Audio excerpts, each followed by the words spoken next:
What's up guys, and welcome to what, I guess to put it bluntly, is just things that we think Dark Souls 2 done better than Dark Souls 3. So these are things, of course, that Dark Souls 2 did that we wish they would have at least carried over somewhat into Dark Souls 3, because we just think they're better. I mean, they're all better. In true our style, you know, we like analysing things, we like comparing things, we like being critical, and this is just, you know, something that I feel just needs to be discussed, really. Yeah, definitely, because there's a lot of problems with Dark Souls 3. Like, there's actually quite a few problems with Dark Souls 3. It's a good game, sure, but Dark Souls 2 had a few things that it just out and out done better than the other games. And we will be bringing you a critique of Dark Souls 3 in and of itself, but for now, you know, this is a slightly different thing where it's comparing Dark Souls 2 to Dark Souls 3. Just is they're basically outlining where the game's, how the game progressed and how it's not, like how it's regressed as well, I guess. Yeah, but you'll get your own Dark Souls 3 video as well, so don't worry about that. But, you know, we might as well go on to the list, so here we go. Okay, so the first point I want to make is New Game Plus was just done straight up better in Dark Souls 2. So nothing changes in Dark Souls 3 except the addition of the upgraded rings, so and even then that's not even really enough incentive to even fucking do New Game Plus. At the very least, Dark Souls 2 had new enemy placements, Scholar mixed up mimic placements, you know, the items were different. You know, I'd rather the New Game Plus items be reskins. As we've mentioned before, I think that would be the perfect way of going about it instead of locking certain items to New Game Pluses, but overall, you know, New Game Plus was just done better in Dark Souls 2. There was more of an incentive than Dark Souls 3. Plus, with the addition of bonfire ascetics in Dark Souls 2, it meant that if you wanted to get a particular item from New Game Plus, there's a good chance you could get it with an ascetic and not have to play the entire game through twice to get it. Yeah, and then you had the whole risk-reward thing of, you know, do an aesthetic here to get the item, it's going to be harder, blah blah blah blah blah. Yeah. Okay, so the next point we want to bring up is the hollowing from Dark Souls 2 versus the ember/unember mode in Dark Souls 3. We find it was done better in Dark Souls 2. For instance, one of the things that was better in Dark Souls 2 is the invasion requirements. Now in Dark Souls 3, you need the boss to be alive, you need to be embered, you need to be within soul level range, and there's also the weapon level range as well. But in Dark Souls 2, it was just no restrictions outside of soul memory. Soul memory was its own problem, we get that, but yeah. We're happy that didn't come over. So we're not praising that, but continue. But in Dark Souls 2, there weren't any restrictions outside of soul memory, and of course, you know, you could pull yourself out of invasion matchmaking by burning a human effigy at the bonfire, which why didn't they just do that in Dark Souls 3 instead of fucking the boss is dead, thus now there is all online ties have been severed? Yeah. Hollowing as well was just more of a gradual punishment for death than embering, but like embering was very primitive. So back to Demon Souls where you lose a massive chunk of HP. Well, I mean, sure, it's not so massive. It's kind of strange because it does give like a slight punishment for dying, but at the same time, Dark Souls 2 meant that you weren't getting as much initially, but it could progress even more. It was more of a curve for the death punishment, and it just felt a bit more balanced and a bit more challenging as well. It meant that, you know, you could be a little bit more conservative with your human effigies, but overall it meant that you'd be losing more HP. You know, there's a bit more risk reward in there, and I just preferred it overall. It just felt better than the whole you look just embered unembered thing. It's not great. Yeah. Also in Dark Souls 2, you could be invaded at any moment. Now, we find it streamlines the multiplayer, and like we said, you can opt out of that, and a lot of people are worried that, you know, oh, if I can be invaded at any time, then I'm going to see less invasions per playthrough, but it doesn't really make that much of a difference. If there's a way for you to opt yourself out of being invaded, then the people who don't want to be invaded will opt out of being invaded. And then that leaves the people that are fine for getting the invaded people that are open to multiplayer, yeah. So it would have the same effect, just that you don't have to burn an ember so that you can be invaded again, so that you can even have the tiniest smidge of online interaction. Yes. So also the fact that the ember system and the whole you can't be invaded while unembered means that a host can just pop an ember right outside a boss gate, summon a bunch of phantoms, and then go through the boss gate before they get invaded, meaning that they don't actually suffer any consequence of like the dried finger or whatever. And of course, if they summon a bunch of people, then it means that they're now a priority for invasion, meaning they're a priority for wasting someone's fucking time. Yeah, I mean, they went from Dark Souls 1 where it makes sense, where you become like unhollowed at a bonfire, so then you still need to travel to the boss. You can be invaded in that period of time, but now there's no reason. Go through the area unembered, pop your ember at the boss gate, summon all your phantoms, use your dried finger and get a fourth. What does it matter if them invade you? Just walk through the gate. Fuck it. Or you know what? Do it at a gate that you can walk through that won't activate the boss, so you can just wait until the blues come in and kill the invaders for you, and then summon your phantoms. Oh yeah, because you can now. We'll get to that. We'll get to that. Next, we want to talk about invasions in general. Now, we're going to go into this like in a lot more detail in a different video that's more which is just basically only Dark Souls 3 related, but invasions in this game are way, way, way bad compared to Dark Souls 2. Yeah. Now, sure, we know that soul memory was bad. We're talking about the invasions in and of itself. Like, soul memory just is more to do with the matchmaking. The matchmaking in Dark Souls 2 worked better than Dark Souls 3. In Dark Souls 3, like we said, the boss needs to be alive. It prioritises worlds that have more players in them, meaning that invaders are constantly being ganked all the time. And they've already got a fuck ton of disadvantages in place, but we're going to go into way more detail about that stuff, as we said. Things like the boss gates that only the host can pass through, for example, the Twin Princes or Lothric boss gate. You can literally stand inside that, and as long as you don't drop into the centre courtyard, the invader can't see you, because there's a boss gate there for them, but not for you, because you haven't activated the boss fight yet.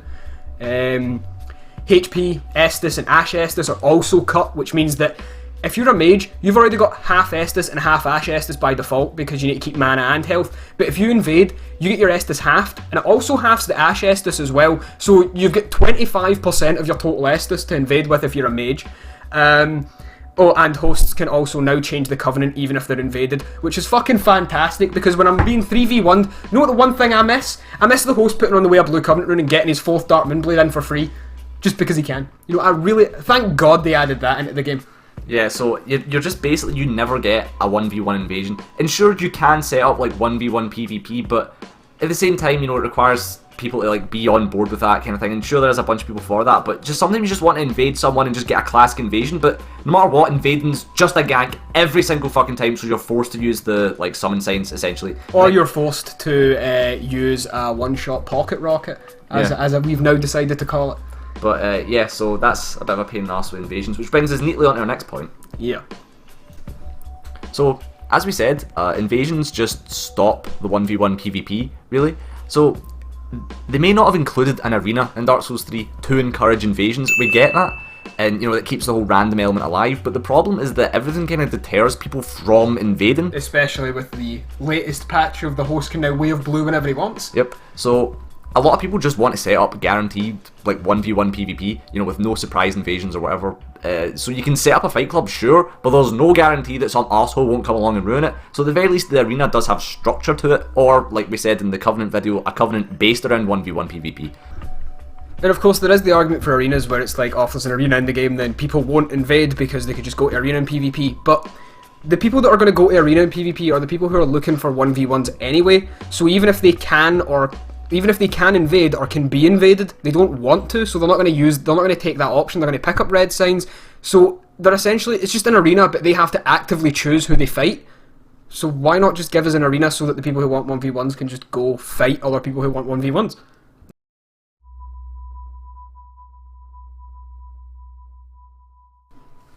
So in Dark Souls 2, you could actually make a fairly good caster build. It was viable, you can do things with it. But in Dark Souls 3, you just kind of can't. Like, okay, sure, you can, in PvE, you can make a caster build, sure. But in PvP, right, the tracking on every projectile is just so awful that the only way a mage becomes viable in PvP is just staying at the back and just peppering the cunt with spells. And even then, like, he's not doing anything different than if he had a sword and was just spamming away with that anyway, do you know what I mean? It's not really bringing that much different, it's just ranged spam. But yeah, 1v1 mage just doesn't fucking work. The half Ash Estus thing, as well as the regular Estus, is so bad. Like, why would they even do that, right? The bow shots and magic can literally just be sidestepped while they're drinking an Estus.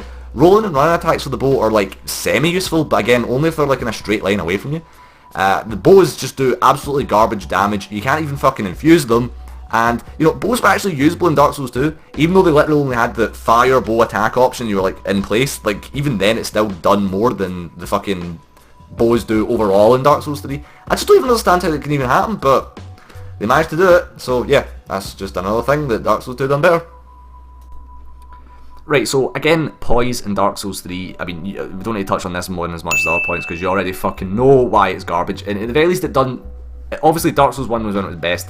Still Dark Souls 1 was when it was broken. Yeah, it was broken, but that's what everybody wanted. They just wanted it like Dark Souls 1, which is the numbers tuned down. Dark Souls 2, at the very least, done some things Dark more. Souls 2 was like what we wanted them to do to the numbers in Dark Souls 1, but they overdone it. They pulled the numbers way too low. Yeah, but in Dark Souls 3, right, as it turns out, it does actually do something now with the new info that's been released. Well, it appears that it does. This could be just them attributing it to Poise because it has to do something. Yeah, yeah. So, but it appears that it gives you extra hyper armor on weapons that get hyper armor when you get hit the third time in a combo. But the issue with that is you only get stunned twice, so you'd just much rather roll away than take the third fucking hit anyway. It's so pointless. But right, to add insult to injury, like enemies, some enemies, right, have actual poise the way it worked in Dark Souls 1. Lothric Knights, Pontiff Knights, Dark Wraiths. Yeah. These actually have poise the way it works like in Dark Souls 1. And you're stuck with this shitty fucking, you get extra, what the fuck? Like, oh my god, right. That's all that really needs to be said about it, but why? Fucking... They might fix it. No wait, it's working as intended. That's what it is. Intended to be fucking useless. So, now that we've got Poise out of the way, let's talk about rolling and backstepping and how rolling in Dark Souls 3 is... It's awful in the sense that it is too good. Weight burden means essentially nothing because, like, the difference between... There's two weight thresholds. Yeah, there's the 30% and the 70%. 30%, you've got a slightly faster roll. 70%, your roll's not as fast. Same iframes. And then over 70, of course, you're fat rolling, etc, etc. But nobody does that. So, basically, it's just... The only threshold is under 70 because there's no difference. There's no practical difference between the 30 and 70% that's even remotely usable. So why would you go to a 30% roll? But then you look at Dark Souls 2 where it had like 20%, 30% for like... Yeah, it was a gradual... Yeah, so like, there was a massive difference in roll distance between the 20 and 70% rolls in Dark Souls 2, as well as the speed as well. It seemed like you'd go into it quicker and out of it quicker as well. But in Dark Souls 3, there's just no reason to not go as close to 70% as you can get. Yeah. And backstepping in Dark Souls 3 is literally the worst thing you can fucking do. It's actually, by the way, I'm not even lying here, it's a disadvantage to use backstepping because if you get hit during a backstep, it's a counter hit. You don't get any iframe, you don't get any hyper armor, you just get counter hit for doing a backstep. It is terrible. Whereas in Dark Souls 2, the backstep was actually really fucking useful. So even in Dark Souls 1, it was still semi-useful because you get hyper armor during it, so you could like backstep into a rolling attack or whatever, backstep into a running attack, sorry, but you'd chew that first hit, but you'd have the hyper armor to go through it, and I think there was like one iframe in Dark Souls 1 as well during the backstep, because there was a video that guy released ages ago, because I remember me and you seeing this, where he backstepped through like a Zweihander R1 and it did 0 damage, so... But in Dark Souls 3, there's just never any reason to use a backstep. Yeah. Never. And again, with the emphasis on rolling, you can get 12 rolls at 40 endurance in Dark Souls 3. And that's like spamming them. The rolls are ridiculous. In Dark Souls 2... That's if you have Ring of Favour plus 2, of course. Yeah. And I mean, in Dark Souls 2, the rolls, like, way less. It's like maximum about 7. Now, I mean, sure, the games are very, very different, but I mean, you can kind of even then, that last roll in Dark Souls 2, like, in Dark Souls 3, the roll that drains your stamina doesn't appear to be different from the rest of them, but in Dark Souls 2, the roll that drains your stamina would be way shorter. It'd be a dead stamina roll where you wouldn't go as far, and that's something that people would use in PvP to punish because it was a short roll, so they just chase you down. But in Dark Souls 3, there's no reason to just never stop spamming roll. And plus, with lag in that, the rolls are so quick that your stamina bar is just essentially an iframe meter. Yeah. So it's kind of too broken, and we think it was more balanced in Dark Souls 2, is what we're trying to say here, basically. It felt like the rolling was more important, and it was more of a timing decision as opposed to Dark Souls 3. We just spam it and get away with literal like anything you want. Yeah. Anyways. So something that you've probably noticed is that they removed power stancing entirely in Dark Souls 3, meaning that the left-handed weapons are once again very fucking limited. You don't even get the running attack for the left-handed weapon, which you got in Dark Souls 2. You're fucking nothing, right? So it means the weapons in your left hand are fucking garbage now, essentially. So you're pretty much forced to use a shield because it's not worthwhile using anything else. Or Estus to parry. Oh yeah, sure. But something you probably didn't notice is they just completely removed twin blades as well. They just don't exist. Which, when that was pointed out to me, that fucking pissed me off because the twin blades are really fucking cool.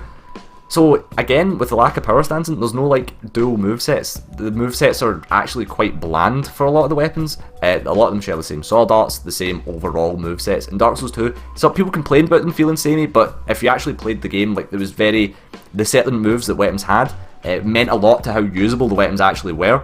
There's just nothing like Santiago Spear or Yorg Spear or the Sanctum Mace from Dark Souls 2 where it had like hybrid movesets of different classes. Just nothing like that. And again, Smo's Hammer doesn't have the sword art as the scoop as well, so that's something that, you know, small point but very relevant, important point. You know, of all the fan servicing they done in this game, they didn't give us the scoop. Didn't even give us an arse slam. No, why not a butt slam? That could have been the two-handed sword art, would have been the butt slam. Yeah. Salty as fuck.